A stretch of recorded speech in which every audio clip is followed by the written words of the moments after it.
Meteorologist Mike Prangley, who has a look at your weekend forecast. And Mike, I know you're saying that we are looking for some wet weather coming our way, but will we be dealing with that catastrophic flooding like Texas?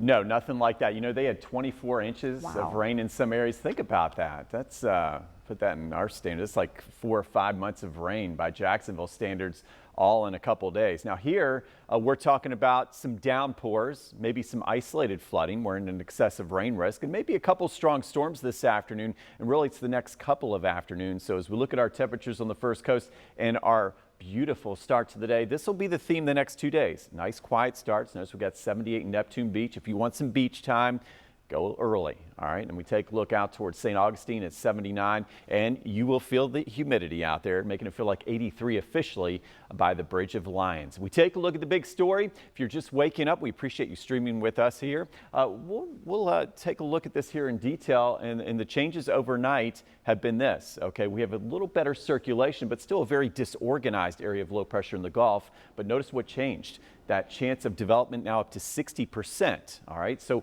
what it means for us. I don't think we have any big changes for our forecast. Our weather teams have been very consistent, saying we'd be on the fringes of this system. Well, we got to watch for a couple of maybe strong bands of rain over the next couple of afternoons. The spaghetti models, well, this is a very tasty spaghetti for us. This is good news for us. It still looks like if we do get this developing system, which I'm expecting now, okay, it should likely move to the west and northwest. All right, we do have one model that still has it recurved to the east. So as always, keep checking back. And of course, we'll keep you updated. But right now, I'm very high confidence that it's going to stay in the northern Gulf and move over those warm waters. And that's why I do think we will have Bertha before all is said and done in the northern Gulf of Mexico. For us, we will have some impacts, okay, even if we are on the fringes, 2 o'clock to 8 o'clock today and tomorrow, watching for those tropical downpours Jasmine was talking about. Some isolated flooding, okay, so don't cross those roads if they're covered by water.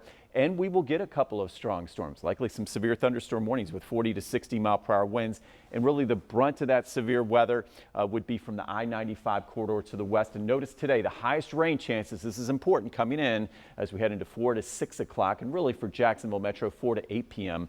Would be the prime time for storms. Notice ahead of the storms, we've got temperatures in the low 90s at the beach with that sea breeze moving in. Once you get to the intercoastal, back to I-95, that's going to be the main storm and firing line, it looks like, this afternoon. So notice I've got the weather impact alert between 2 and 8 o'clock. There's that hot high of 95. Radar right now showing the heaviest rain on the west coast of Florida. That'll be the theme for most of today. So if you're traveling toward Tampa and the west coast, be extra careful. They're already having some flooding there. For us, watching the radar fill in this afternoon, and here's that outer band I was talking about.